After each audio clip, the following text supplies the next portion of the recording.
El Titán del Mar. El gran barco que no podía hundirse y que finalmente se hundió. Más de un siglo después, el Titanic sigue siendo estudiado.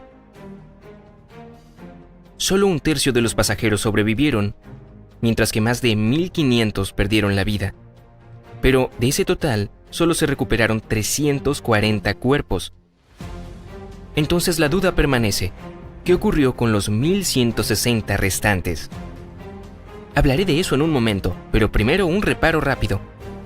Cuando el RMS Titanic se hundió tras estrellarse con un iceberg el 14 de abril de 1912, cientos de personas fallecieron en las aguas heladas del norte del Océano Atlántico.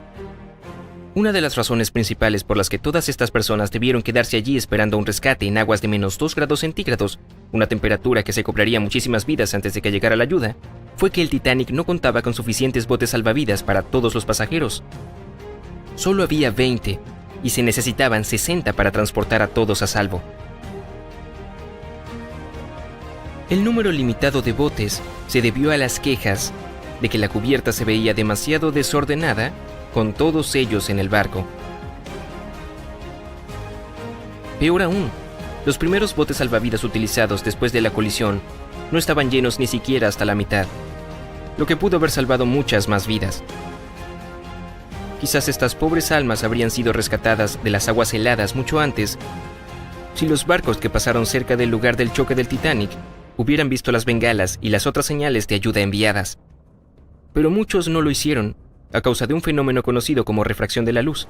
Esto también podría explicar por qué los vigías del Titanic no vieron el iceberg hasta que fue demasiado tarde. Sin embargo, hay otras personas que sostienen que se debió a la ausencia de binoculares.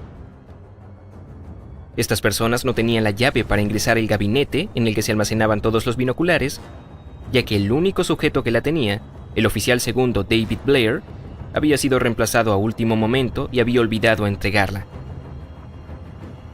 Si la tripulación hubiera contado con binoculares, quizás se habría notado el iceberg con tiempo suficiente como para cambiar el curso y evitarlo. Además, el barco se movía a una velocidad mucho mayor a la que debía respetar. La razón es que el dueño del barco, White Star Line, no quería atrasarse con los horarios. De hecho, quería adelantarse y sorprender al mundo para salir en las primeras planas de los periódicos. Si el Titanic hubiera navegado a una velocidad más segura, quizás habría tenido tiempo para desviarse del iceberg, por más que lo hubieran visto algo tarde a causa de la falta de binoculares. En fin, hubo toda una serie de eventos desafortunados que llevaron a la colisión del barco y al hecho de que muchas personas no fueran rescatadas. Sus cuerpos tampoco se recuperaron. Entonces, regresemos a la pregunta. Una teoría sostiene que los cuerpos se perdieron en el mar.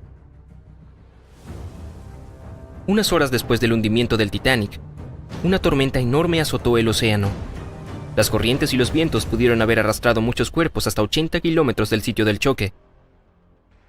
Eso explicaría por qué los primeros barcos que llegaron a la escena no los encontraron. Por supuesto, también hubo víctimas que se hundieron con el barco, por lo que no tuvieron oportunidad de que sus cuerpos fueran recuperados. En cuanto a los que sí se hallaron, a algunos se les dio un entierro adecuado en el mar cuando no había lugar para ellos en los barcos de rescate. Se trataba, en general, de pasajeros de tercera clase, cuyas familias no contaban con fondos para un funeral.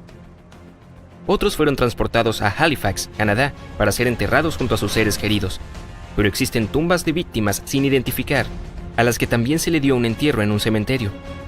Lo más probable es que nunca sepamos la ubicación exacta o el destino de los cuerpos no hallados.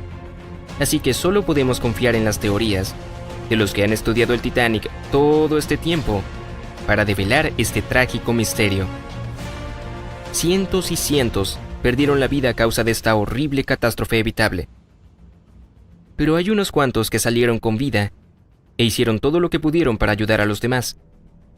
Si has visto la famosa película de 1997 de James Cameron, basada en estos eventos, quizá recuerdes que el personaje de Molly Brown fue uno de los primeros que escapó en un bote salvavidas. Luego intentó convencer al oficial de regresar a buscar más sobrevivientes.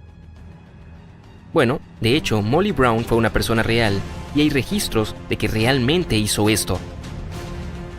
Esta mujer valiente y solidaria se ganó el apodo de la insumergible Molly Brown. Y una vez que el barco se hundió, dio lo mejor de sí para que la mayor cantidad posible de pasajeros se subiera a los botes salvavidas.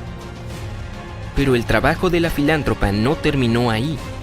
Incluso después de sobrevivir a la catástrofe y ser rescatada por el RSM Carpathia, Brown se reunió con otros sobrevivientes de primera clase y fundó una organización que ofrecía asesoramiento y otras necesidades básicas a los sobrevivientes de segunda y tercera clase. También luchó por la educación de los pobres y los derechos de las mujeres. En 1914 llegó a postularse como senadora. Y después de la Primera Guerra Mundial, la nativa de Missouri viajó para ayudar a reconstruir una Francia destruida. Realmente fue una mujer destacable e inspiradora. También había un autor, periodista y profesor, Lawrence Beasley. Era un pasajero de segunda clase proveniente del Reino Unido. Lawrence estaba ocupado en su cabina leyendo un libro cuando el barco se estrelló contra el iceberg. Preguntó qué había ocurrido a un encargado, y él le aseguró que no había nada de qué preocuparse.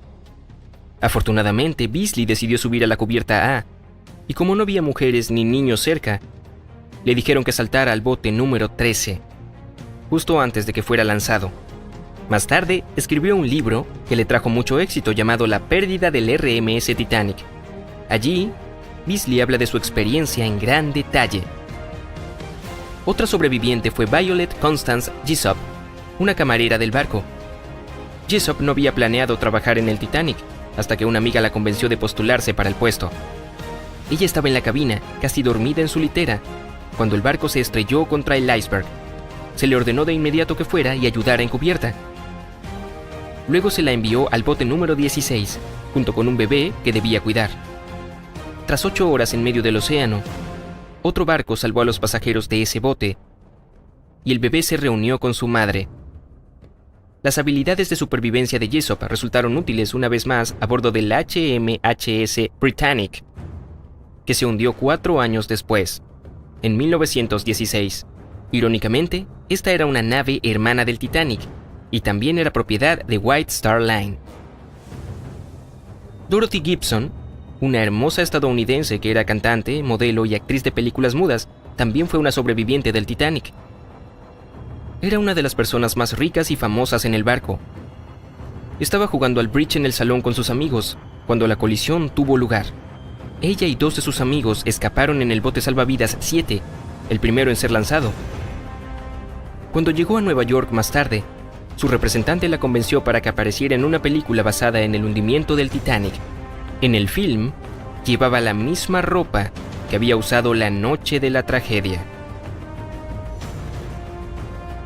¿Conoces otros datos acerca del hundimiento del Titanic o los sobrevivientes?